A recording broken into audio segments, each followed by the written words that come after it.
ಭಾಳ ಕಷ್ಟಪಟ್ಟು ಭಾಳ ಖರ್ಚು ಮಾಡಿ ರೋಗ ಮನೆಗೆ ತೊಗೊಂಬರ್ತೀವಿ ನಾವು. ಆರೋಗ್ಯವಾಗಿರೋದು ಭಾಳ ಸುಲಭದ. ಗಾಂಧೀಜಿಯವರು ಬರೀತಾರೆ ನ್ಯಾಚುರೋಪತಿ ಬಗ್ಗೆ, ಸರಳ, ಸುಲಭ, ಸಾರ್ವತ್ರಿಕ್, ಸಾರ್ವಭೌಮ ಚಿಕಿತ್ಸಾ, ಕಮ್ ಖರ್ಚಿಲ್ಲ ಅಂತ. ಬಹಳ ಸರಳದ. ನಮಗೇನೇನು ಬೇಕ್ರಿ, ನಮ್ಮ ಅವಶ್ಯಕತೆಗಳು ಏನೇನು, ನಮ್ಮ ಶರೀರದ ಅವಶ್ಯಕತೆಗಳೇನು, ಪಂಚಭೂತಗಳಿಂದ ಆದಂಥ ಈ ಶರೀರಕ್ಕೆ ಮೊಟ್ಟ ಮೊದಲನೇ ಅವಶ್ಯಕತೆ ಯಾವುದ್ರಿ ಅಂದ್ರೆ ಆಕಾಶ ತತ್ವ.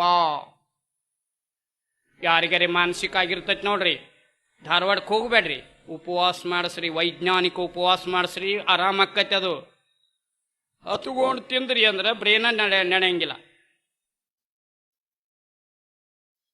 ಅದಕ್ಕೆ ಆಕಾಶ ತತ್ವ ಅಂದ್ರೆ ಏನ್ರಿ, ನಮ್ಮ ಎರಡು ಜೀವಕೋಶಗಳ ಮಧ್ಯ ಖಾಲಿ ಜಾಗ ಇರ್ತದೆ. ಅದು ಖಾಲಿ ಜಾಗ ಇದ್ರನ್ನ ಹಸಿವಾಕತ್. ಮತ್ತೆ ಆ ಡೆಡ್ ಸೆಲ್ಸ್ ಎಲ್ಲ ಅದ್ರ ಮೂಲಕ ಹೊರಗೆ ಬರ್ಲಕ್ಕೆ ಸಾಧ್ಯ ಆಕತ್.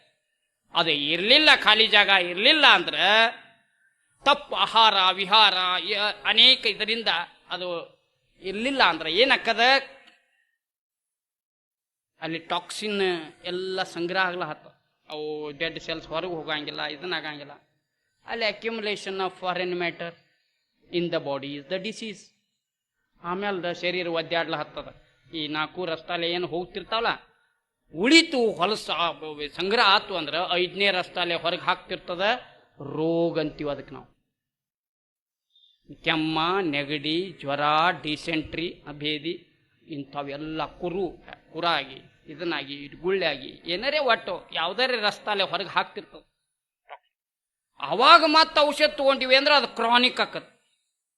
ನೆಗಡಿ ನೀವು ಇದನ್ನ ಮಾಡಿದ್ರಿ ಅಂತಂದ್ರೆ ಮುಂದೆ ಸೈನಸ್ ಆಕತ್. ಕೆಮ್ಮ ನೀವು ಗುಳಿಗೆ ಔಷಧ ತಗೊಂಡ್ರಿ ಅಂದ್ರೆ ಕಫ ಒಣಗಿಕೊಂಡಿರ್ತದ, ಅಸ್ತಮಾ ಆಕತ್. ಅಕ್ಯೂಟ್ ಡಿಸೀಸ್ ಎಲ್ಲ ಕ್ಲೀನಿಂಗ್ ಅಂಡ್ ರಿಪೇರಿಂಗ್ ಪ್ರೊಸೆಸ್. ಏನು ತೀವ್ರ ರೋಗಗಳಿರ್ತಾವ ಅವು ಸ್ವಚ್ಛ ಮಾಡ್ತಿರ್ತಾವ, ರಿಪೇರಿ ಮಾಡ್ತಿರ್ತಾವ ನಮ್ಮ ಶರೀರವನ್ನು. ಒಳ್ಳೆ ಆರೋಗ್ಯವನ್ನು ಕೊಡಲಿಕ್ಕೆ ನಿರಂತರವಾಗಿ tremendous healing power is there in everybody. One should know how to get it. The man unknown. ಅದ್ಭುತವಾದಂಥ ಶಕ್ತಿ ಅದ. ಒಳಗಿನ ಡಾಕ್ಟರ್ನ ನಾವು ನೋಡೇ ಇಲ್ಲ. ಒಂದು ಅದ್ಭುತವಾದಂಥ ಪ್ರಾಣ ಶಕ್ತಿ ಅದ. ಭಗವದ್ಗೀತಾದಾಗಲಿ ಶರಣರಾಗಲಿ ಅದನ್ನು ಅದ್ರ ಬಗ್ಗೆ ಹೇಳ್ತಾರೆ. ಅದಕ್ಕೆ ನಾವು ವೈಟಾಲಿಟಿ, ಇಮ್ಯುನಿಟಿ, ರೋಗ ಪ್ರತಿರೋಧಕ ಶಕ್ತಿ, ಪ್ರಾಣಶಕ್ತಿ ಅಂತೀವಿ. ಏನು ಓತಪ್ರೋತವಾಗಿ ಸೂರ್ಯ, ಚಂದ್ರ, ಇದೆಲ್ಲವನ್ನೂ ನಡೆಸಿಕೊಂಡು ಹೋಗುವಂಥ ಶಕ್ತಿ, ಉತ್ಪತ್ತಿ, ಸ್ಥಿತಿ, ಲಯ ಇವತ್ತನ್ನೆಲ್ಲ ಮಾಡುವಂಥ ಶಕ್ತಿ ಒಳಗೂ ಸಹಿತ ಪಚನ, ಪೋಷಣ, ನಿಷ್ಕಾಶನ, ಒಳಗೂ ಉತ್ಪತ್ತಿ, ಸ್ಥಿತಿ, ಲಯ ಮಾಡುವಂಥದ್ದು ಅದೇ ಪ್ರಾಣಶಕ್ತಿ. ಅದನ್ನು ನಾವು ಚೆನ್ನಾಗಿ ಇದನ್ನು ಮಾಡಬೇಕು. ಆ ಪ್ರಾಣಶಕ್ತಿ ಎದರಿಂದ ನಮಗೆ ಸಿಗ್ತಿರ್ತದೆ? ಆಕಾಶ ತತ್ವದಿಂದ. ಮೊದಲನೇ ಮುಖ್ಯವಾದಂಥ ಇದನ್ನೇನ್ರಿ? ಆಕಾಶ ತತ್ವ. ಖಾಲಿ ಜಾಗ ಒಳಗಿತ್ತು ಅಂತಂದ್ರೆ ಇದ್ರ ಒಳಗಿರುವಂಥ ಖಾಲಿ ಜಾಗಕ್ಕೆ ಘಟಾಕಾಶ ಅಂತಾರೆ, ಇದಕ್ಕೆ ಮಠಾಕಾಶ ಅಂತಾರ, ಹೊರಗಿಂದಕ್ಕೆ ಮಹಾಕಾಶ ಅಂತ. ಸ್ಥಾನ ಭೇದ ಅಷ್ಟ. ಘಟಾಕಾಶ, ಮಠಾಕಾಶ, ಮಹಾಕಾಶ. ಆಕಾಶ ಎಲ್ಲೈತೆ ಅಂದ್ರೆ ಮ್ಯಾಲ ತೋರಿಸ್ರ ರಾಂಗ್. ಘಟಾಕಾಶ, ಮಠಾಕಾಶ, ಮಹಾಕಾಶ. ಆಕಾಶ ತತ್ವ ಇದ್ರನ ಭಾಳ ಸಂಕ್ಷಿಪ್ತಾಗಿ ಹೇಳ್ತೀನಿ ನಾನು. ಆಮೇಲೆ ವಾಯು ತತ್ವ. ವಾಯುದಾಗ ಪ್ರಾಣ ಇರ್ತದ, ಚೈತನ್ಯ ಇರ್ತದ, ಇದನ್ನು ಸಿಗ್ತದೆ ಕಾಸ್ಮಿಕ್. ಇದನ್ನು ಶುದ್ಧವಾದಾಗ ನೀವು ಇದನ್ನು ಬಂದ್ರಿ ಅಂತಂದ್ರೆ ಬರೀ ಪ್ರಾಣ ಇದನ್ನಷ್ಟ ಅಲ್ಲ, ಅದ್ರಾಗ ಕಾಸ್ಮಿಕ್ ಎನರ್ಜಿನೂ ನಮಗೆ ಸಿಗ್ತಿರ್ತದೆ.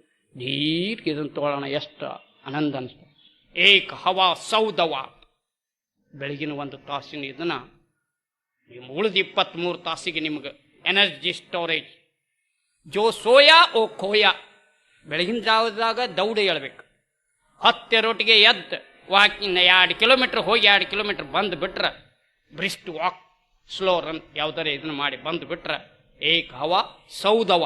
ಟ್ಯಾಕ್ಸ್ ಇಲ್ಲ ಅದಕ್ಕೆ, ಏನು ಟ್ಯಾಕ್ಸ್ ಫ್ರೀ ಅದು. ಇಳೆ ನಿಮ್ಮ ದಾನ, ಬೆಳೆ ನಿಮ್ಮ. ಇಷ್ಟು ಇದನ್ನು ವಾಯು ವಿಹಾರ ಮಾಡಿರಿ, ಇಷ್ಟು ತುಂಬ್ರಿ ಅಂತ ಏನ್ರಿ ಇದನ್ನು ಮಾಡ್ತಾರೆ ನೋಡ್ರಿ. Where sun not enters there enters doctors ಅಂತ. ಬಾಂಬೆದಾಗ ಅದು ಸೂರ್ಯನ ದರ್ಶನ ಆಗಂಗಿಲ್ಲ. ನಿಮಗೆಲ್ಲ ಬೇಕಾದಷ್ಟು ಬೆಳಗಿನ ಜಾವದ 1 ತಾಸು ಯಾರಿಗಾರೆ ಮೈ ನೋಯಿದ್ರೆ ಅಥವಾ ಯಾವರೇ TV ಇದನ್ನಿದ್ರೆ ನೋಡ್ರಿ, 1 ಗ್ಲಾಸ್ ನೀರು ಕುಡಿದು ತಲೆಗೆ ಒದ್ದೆ ಬಟ್ಟೆ ಕಟ್ಟಿ ಎಣ್ಣೆ ಹಚ್ಕೊಂಡು ದುಬ್ಬ ಸೂರ್ಯನ ಮಾಡಿ 1 ತಾಸು ಎಳಿ ಬಿಸಿಲಾಗ ಕೂತಿರಿ ಅಂದ್ರೆ 7 ರಿಂದ 8 ಒಂದು ತಾಸು ಮೈ ಮೇಲೆ ಬಿಸಿಲು ಬಿತ್ತು ಅಂತಂದ್ರೆ TB ವೈರಸ್ ಎಲ್ಲ ಸಾಯ್ತಾವ. ಮೈಯಾಗಿನ ನೋವು ಎಲ್ಲ ಹೊಕ್ಕಾವ, ಬ್ಲಡ್ ಸರ್ಕ್ಯುಲೇಷನ್ ಸರಿಯಾಗಿ ಹಾಕದ, ಎಲುಬು ಗಟ್ಟಿ ಹಾಕಾವ, ರಿಕೆಟ್ಸ್ ರೋಗ ಬರಂಗಿಲ್ಲ. ಬಹಳ ದೊಡ್ಡ ಶಕ್ತಿ ಅದ. ಪವರ್ ಹೌಸ್ಗಳು ಇದ್ದಂಗೆ ಇವ. ಪವರ್ ಹೌಸ್ ಗೊತ್ತಿಲ್ರಿ, ಅವೆಲ್ಲ ಶಕ್ತಿ ಇದನ್ನ ಮಾಡ್ತವೆ. ಅದಕ್ಕೆ ಪ್ರಕೃತಿಯಿಂದ ದೂರ ಇದ್ದೀವಿ ಅಂದ್ರೆ ನಾವು ದೌಡ್ ರೋಗಿಯಾಗಿ. ಪ್ರಕೃತಿಗೆ ಓರ್ ರಿಟರ್ನ್ ಟು ನೇಚರ್, ಪ್ರಕೃತಿಯ ಮಡಿಲಲ್ಲಿ. ಆಮೇಲೆ ಮೂರನೇದು ಯಾವ್ದ್ರಿ ಅಂದ್ರೆ ವಾಯು ತತ್ವ, ಇದು ಆಕಾಶ ತತ್ವ, ವಾಯು ತತ್ವ, ಇನ್ನು ಅಗ್ನಿ ತತ್ವ, ಜಲ ತತ್ವ. ನಾಲ್ಕನೇ ಜಲತತ್ವ. ಹಿಂಗ ಪಂಚಭೂತಗಳ ನಮಗ ಸಮತೋಲನ ಇತ್ತು ಅಂತಂದ್ರೆ ನಮಗೆ ರೋಗ ಬರಂಗಿಲ್ಲ. ಈ ಪಂಚಭೂತಗಳು ಒಳಗೊಂದು ಆತ್ಮ ಒಂದು ಇರ್ತದಲ್ಲ, ಆರೂ ಯೋಗ್ಯ ಇದ್ರೆ ಆರೋಗ್ಯ.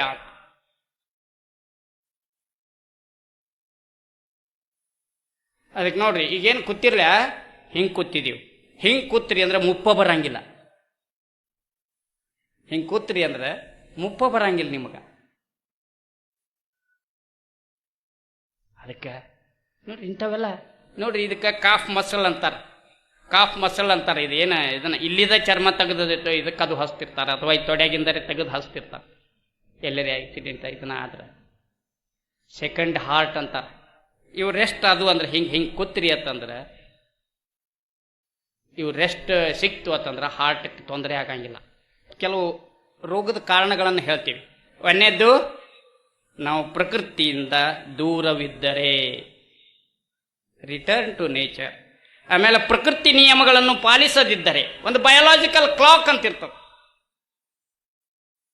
ಯಾವ್ದಾರ ದೇಶಕ್ಕೆ ಹೋದಿವಿ ಅಂದ್ರೆ ಆ ದೇಶದ ಗಡಿಯಾರದಂಗೆ ನಾವು ಹೊಂದಿಸ್ಕೋತೀವಿ. ಹಂಗೆ ನಮ್ಮ ಸೃಷ್ಟಿ ಜೊತೆಗೆ ನಮ್ಮ ಇದನ್ನು ಹೊಂದಿಸ್ಕೋಬೇಕು. ನಮ್ಮ ಗಡಿಯಾರನು ಅದಕ್ಕೆ ಬಯೋಲಾಜಿಕಲ್ ಕ್ಲಾಕ್. ಅದಕ್ಕೆ ಅದರಂಗೆ ಪ್ರಕೃತಿ ನಿಯಮಗಳನ್ನು ಪಾಲಿಸದಿದ್ದರೆ ನಮ್ಮ ಶರೀರದ ಎಲ್ಲ ಮಹತ್ವದ ಅವಶ್ಯಕತೆಗಳು ನಮ್ಮ ಶರೀರಕ್ಕೆ ದೊರಕದೇ ಇದ್ದರೆ, ಪಚನ ಕ್ರಿಯೆ ಸರಿಯಾಗಿ ಆಗದಿದ್ದರೆ ಪೋಷಣವು ಸರಿಯಾಗಿ ಆಗುವುದಿಲ್ಲ. ಪೋಷಣ ಸರಿಯಾಗಿ ಆಗದಿದ್ದರೆ ನಿಷ್ಕಾಸನ ಸರಿಯಾಗಿ ಆಗುವುದಿಲ್ಲ. ಸರಿಯಾಗಿ ಪಚನ ಆಗಲಿಲ್ಲ ಅಂದ್ರೆ ಪೋಷಣೆ ಆಗಲಿಲ್ಲ, ಪಚನ ಆಗಲಿಲ್ಲ, ಪೋಷಣೆ ಆಗಲಿಲ್ಲ ಅಂದ್ರೆ ನಿಷ್ಕಾಸನೂ ಆಗಂಗಿಲ್ಲ. ಜೈ ಬಾರ್ ಖಾಯ್ ತೈ ಬಾರ್ ಜಾಯ್ ಅಂತ. ಎಷ್ಟು ಹೊತ್ತು ಉಣ್ತೀವೋ ಅಷ್ಟು ಹೊತ್ತು ಹೋಗ್ಬೇಕತ್ತ. 2 ದಿವಸಕ್ಕೊಮ್ಮೆ ಹೋಗೋರದಾರ, ಚಾ ಕುಡ್ದಾಗ ಹೋಗೋರದಾರ, ಬಿಡಿ ಸೇದ್ದಾಗ ಒಬ್ಬೊಬ್ರಿಗೆ ಇದನ್ನು ಬರ್ತಿರ್ತದೆ.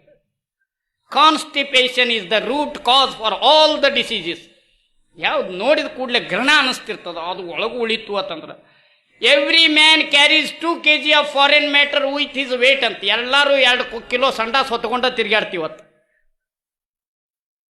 ದೊಡ್ಡ ಮಲಾಶಯ ಅಂತಿರ್ತದ ನಮ್ಮಲ್ಲಿ. ದೊಡ್ಡ ಕರುಳು ಮಲಾಶಯನ ಅಂತಾರ, ಮಲ ಸಂಗ್ರಹ ಇರ್ತದ.